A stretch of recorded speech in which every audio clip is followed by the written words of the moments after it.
नमस्कार, स्वागत है आपका न्यूज टाइम्स के इस बुलेटिन में। मैं हूं अमिता और आइए सबसे पहले नजर डालते हैं आज के मुख्य समाचारों पर।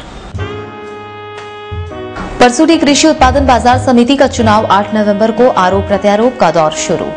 कोऑपरेटिव कॉलेज में कड़ी सुरक्षा व्यवस्था के बीच बुधवार से शुरू होगी बीएड में नामांकन की प्रक्रिया। और शहर में आकर्षक मार्च पास्ट के साथ शुरू हुई 16वीं एसिक नेशनल एथलेटिक्स मीट।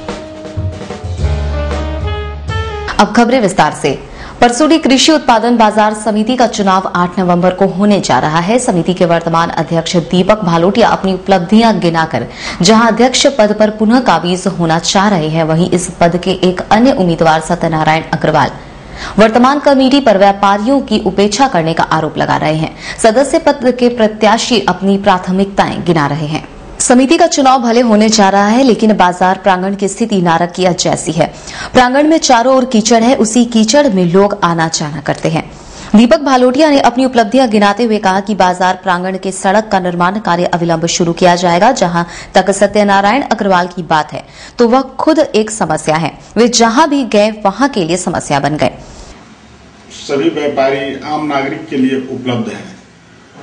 24 घंटा मेरा मोबाइल चालू है, जब चाहे आप बुला सकते हैं, जब चाहे आप हमसे मिल सकते हैं। और हम कभी भी किसी अधिकारी या व्यापारी में कभी भी किसी तरह का बात होता है तो एक कड़ी का काम करते हैं और हम लोग चाहते हैं कि वो मामला सलट जाए।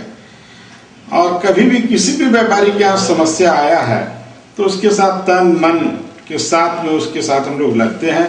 और उसके लिए भी हम लोग लिख के भेजे हुए हैं, मांग किए हुए हैं। बहुत जल्दी कोल्ड स्टोर भी बनेगा, वहाँ पानी टंकी भी है, बिजली का टोटल व्यापारियों को व्यवस्था है, जगह जगह लाइट लगाया हुआ है, वेपर लैंप लगाया गया है। कहीं तो प्रॉब्लम नहीं है।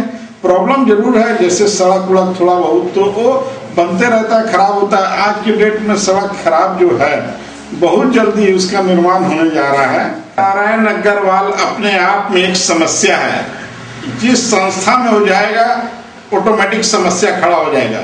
वहीं सत्यनारायण अग्रवाल का कहना है कि यहाँ अफसरशाही का बोलबाला है, व्यापारियों का कोई सुनने वाला नहीं है। 8 करोड़ रुपए के सालाना टैक्स देने वाला यह बाजार पेयजल, शौचालय, सड़क जैसी मौलिक सुविधाओं के लिए तरस रहा है। 12 लाख रुपए में लगाई गई लाइट पिछले 3 सालों से इसी तरह झुकी हुई है। यहाँ अफसरशाही का नंगा नाच हो रहा है। व्यापारी त्रस्त है, परेशान है। व्यापारियों की कोई सुनने वाला नहीं है। सबसे दुख की बात है कि सालाना 18 करोड़ रुपए टैक्स देने वाली बाजार समिति में आज तक पेयजल यहाँ के व्यापारियों को उपलब्ध नहीं है। शौचालय की अच्छी व्यवस्था नहीं है, एक कैंटीन की अच्छी व्यवस्था नहीं कि हमारे व्यापारी, हमारे खरीदार यहाँ आए और अगर उनको खाना खाने की जरूरत हो तो यहाँ। सदस्य पद के लिए चुनाव मैदान में उतरे विजय शंकर गुप्ता, अनिल कुमार साहू और फजल खान अपनी प्राथमिकताएं गिनाते हुए चुनावी जंग जीतना चाहते हैं। जमशेदपुर कोऑपरेटिव कॉलेज में बीएड की मेरिट लिस्ट को लेकर उत्पन्न हुए विवाद पर बुधवार को उस समय विराम लग जाएगा जब कॉलेज प्रशासन कड़ी सुरक्षा व्यवस्था के बीच नामांकन की प्रक्रिया प्रारंभ कर देगा। मालूम हो कि छात्र संगठनों द्वारा मेरिट लिस्ट पर सवालिया निशान उठाते हुए हो हंगामा किए जाने के कारण करीब 1 सप्ताह तक कोऑपरेटिव कॉलेज में बीएड में नामांकन का काम ठप रहा। कॉलेज के प्राचार्य डॉक्टर R.K. दास ने कहा कि कल से कड़ी सुरक्षा व्यवस्था के बीच बीएड में नामांकन की प्रक्रिया प्रारंभ कर दी जाएगी। पर्याप्त संख्या में सुरक्षा बल उपलब्ध कराने का एसएसपी से आग्रह किया गया है। कल से चलेगा। कल से रजिस्टर है हमारे पास, उसकी स्क्रूटनी हम लोगों ने किया है।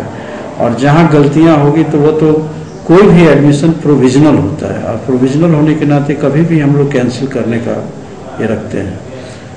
तो कल से हम लोगों ने कोशिश, मैं उसको 9 तक हम ख़त्म करेंगे और 10 से हम लोग कोशिश 10 या 11 या 12 से हम लोग क्लास भी सब स्टार्ट करवाएंगे। सुरक्षा की दृष्टि से कल से बीएड का होगा। कल से कार्य हम लोग बड़ी अध्यक्षा को पुनः लिख रख रहे हैं कि मजिस्ट्रेट और ये दिया जाए ताकि शांति व्यवस्था बहाल रहे। आकर्षक मार्च पास्ट और रंगारंग कार्यक्रम के बीच 3 दिवसीय 16वीं एसिक नेशनल एथलेटिक्स मीट आज जेआरडी टाटा स्पोर्ट्स कॉम्प्लेक्स में शुरू हुई।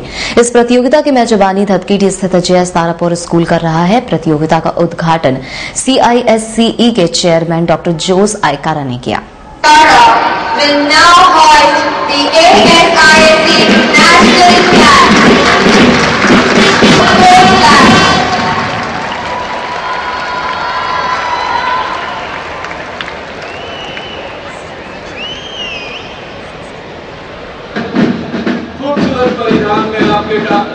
में से आंध्र प्रदेश की टीम जाते हुए। अपने संबोधन में उन्होंने राष्ट्रीय स्तर के एथलेटिक मीट आयोजित करने के लिए जयस तारापुर स्कूल की तारीफ की। इस प्रतियोगिता से कई ऐसे प्रतिभागी उभर कर सामने आएंगे जो राष्ट्रीय और अंतर्राष्ट्रीय स्तर पर CISE का नाम रोशन करेंगे। इस मौके पर बेली बोधनवाला और टाटा स्टील खेल विभाग के कई पदाधिकारी मौजूद थे। इस प्रतियोगिता में देश के 11 क्षेत्रों के लगभग 610 प्रतिभागी भाग ले रहे हैं। इस प्रतियोगिता के तहत कुल 52 इवेंट आयोजित किए जाएंगे। coaching in that field, and they will be getting a scholarship of 1 lakh which will be spent for training them and for their studies. And what we are looking at is in 2040 we have the Youth Olympic in China, but we will be able to send some students trained, selected, trained China to represent India. JMM ने शहर के किरासन तेल हॉकरों पर किरासन तेल की कालाबाजारी करने का आरोप लगाते हुए जिला प्रशासन से इस पर अंकुश लगाने की मांग की है। इस सिलसिले में आज डीसी को ज्ञापन सौंपने आए जेएमएम के जिला सदस्य मिथुन चक्रवर्ती ने कहा कि यदि भ्रष्ट हॉकरों के लाइसेंस रद्द नहीं किए गए तो उनकी पार्टी 16 नवंबर को SOR ऑफिस का घेराव करेगी। किरासन तेल हॉकरों द्वारा तेल का वितरण किया जाता है, ड्रम के द्वारा, ठेला के द्वारा, उस पर भारी अनियमितता बरती जा रही है। 200 लीटर की जगह 30 से 40 लीटर ही बांट रहा है और सारा तेल को जो है कालाबाजारी कर बाजार मूल्य से कई ज़्यादा मूल्य में बेचा जा रहा है। और वैसे भ्रष्ट होकरों का लाइसेंस को एकदम रद्द कर दिया जाए और स्थानीय लोगों को ही लाइसेंस दिया जाए ताकि तेल नियमित रूप से और उचित रूप से सभी ग्रामीणों को मिल सके। तो झारखंड मुक्ति मोर्चा आने वाला 16 नवंबर को विशिष्ट अनुभाजन पदाधिकारी को भारी संख्या में घेराव करने जा रहा है। सिद्धगोड़ा थाना क्षेत्र इकाई क्षत्रिय संघ का गठन 7 नवंबर को सिद्धगोड़ा टाउन हॉल के पास होगा। यह जानकारी जमशेदपुर क्षत्रिय संघ के संरक्षक चंद्रगुप्त सिंह ने आज पत्रकारों को दी। उन्होंने बताया कि उक्त मौके पर तमाम थाना क्षेत्र क्षत्रिय संघ कमेटी के सदस्य, क्षत्रिय समाज के प्रबुद्ध लोगों के अलावा काफी संख्या में युवा सदस्य मौजूद रहेंगे। उन्होंने संगठन के उद्देश्यों का जिक्र करते हुए कहा कि गरीबों की सेवा करने एवं उनके जीवन स्तर को ऊपर उठाने के लिए क्षत्रिय संघ का गठन किया गया है। इस दौरान चंद्रगुप्त सिंह ने गंभीर बीमारी से गुजर रहे शहर के प्रेस छायाकार शारिक हुसैन को 5100 रुपए की आर्थिक मदद की और कहा कि शारिक हुसैन को आगे भी आर्थिक सहयोग करने की उनकी हर संभव कोशिश होगी। क्षत्रिय समाज के लोग संगठित हो, विशेषकर नौजवान भाइयों से, बुजुर्ग भाइयों से भी मेरा आग्रह है कि आप क्षत्रिय समाज एकत्रित हो, गरीब असहाय दुखिया लोगों को आप लोग सहायता करें। जो बहुत से ऐसे भी आदमी हैं जो बीमारी से ग्रसित है, वे सभी को आप लोग एकत्रित होकर के हर थाना क्षेत्र में हर इकाई बनाया गया है। आपको कम से कम 12-13 इकाई का इति हो गया है। ये आपको सिद्धगोड़ा इकाई के कल चुनाव है। उस सारे लोगों को जो हमारे अध्यक्ष मंत्री या जो भी हमारे पदाधिकारी या संरक्षक है क्षत्रिय संघ का, वे लोग आपको गरीब असहाय दुखियों को सहायता करें। शारिक हुसैन साहब हमारे पत्रकार हैं, आप लोगों को दोस्त हैं, साथी हैं। ये बेचारे के दोनों किडनी इति हो गया है। हम उनको 5100 रुपया अभी तत्काल दे रहे हैं। बाद में जो भी सहायता होगा हमारा क्षत्रिय संघ के माध्यम से उनको हम सहायता देंगे। यथासंभव अंतिम तक उनको हम लोग मदद करते रहेंगे। ब्राह्मणों का राष्ट्रीय स्तर का अधिवेशन आगामी 2 दिसंबर को रांची के हरमू मैदान में आयोजित होगा, जिसमें ब्राह्मणों को 10% आरक्षण देने के मुद्दे पर चर्चा होगी। यह जानकारी झारखंड ब्राह्मण शक्ति संघ के अध्यक्ष डॉक्टर पवन पांडे ने आज पत्रकारों को दी।